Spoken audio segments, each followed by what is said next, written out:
అసలు ఈ ఫామ్ ఎలా పూర్తి చేయాలని కొంతమంది కన్ఫ్యూజన్ అవుతున్నారు. భారత ఎన్నికల శాఖ ఇచ్చిన గణన ఫామ్ లో మొదటిగా మీ డీటెయిల్స్ అనేవి ఫామ్ యొక్క పైభాగంలో ఉంటాయి.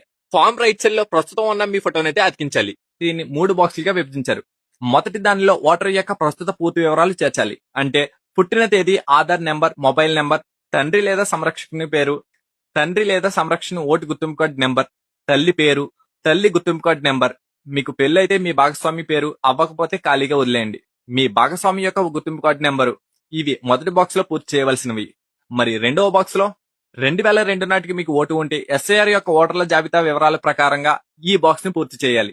అంటే మీ పేరు, ఓటు గుర్తింపు కార్డు నెంబర్, బంధువు పేరులో తల్లి లేదా తండ్రి పేరు, వారితో మీకు ఉన్నటువంటి బంధుత్వం, తల్లి లేదా తండ్రి, జిల్లా, రాష్ట్రం, శాసనసభ నియోజకవర్గం పేరు, నియోజకవర్గం సంఖ్య, భాగం సంఖ్య అంటే మీ ఏరియా బూత్ నెంబర్ వెయ్యాలి. క్రమ సంఖ్య అంటే మీ ఓటర్ లిస్ట్ లో మీ సీరియల్ నెంబర్ అంత అనేది వెయ్యాలి.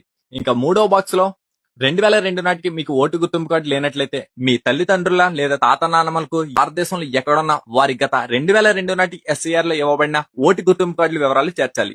అంటే పేరు అని ఉన్న చోట తండ్రి పేరు రాయాలి. ఓటర్ ఫోటో గుర్తింపు కార్డు అంటే మీ తండ్రి గారి ఓటు గుర్తింపు కార్డు నెంబర్ వెయ్యాలి. బంధువు పేరు అంటే మీ తండ్రి గారి నాన్నగారి పేరు రాయాలి. బంధుత్వం, తండ్రి, జిల్లా, రాష్ట్రం, వృద్ధి. క్రమ సంఖ్య అంటే మీ ఓటర్ లిస్ట్ లో ఉన్న మీ సీరియల్ నెంబర్ ఎంత అనేది వెయ్యాలి. 2002లో ఓటు ఉంటే 1-2 బాక్సులు మాత్రమే చెయ్యాలి.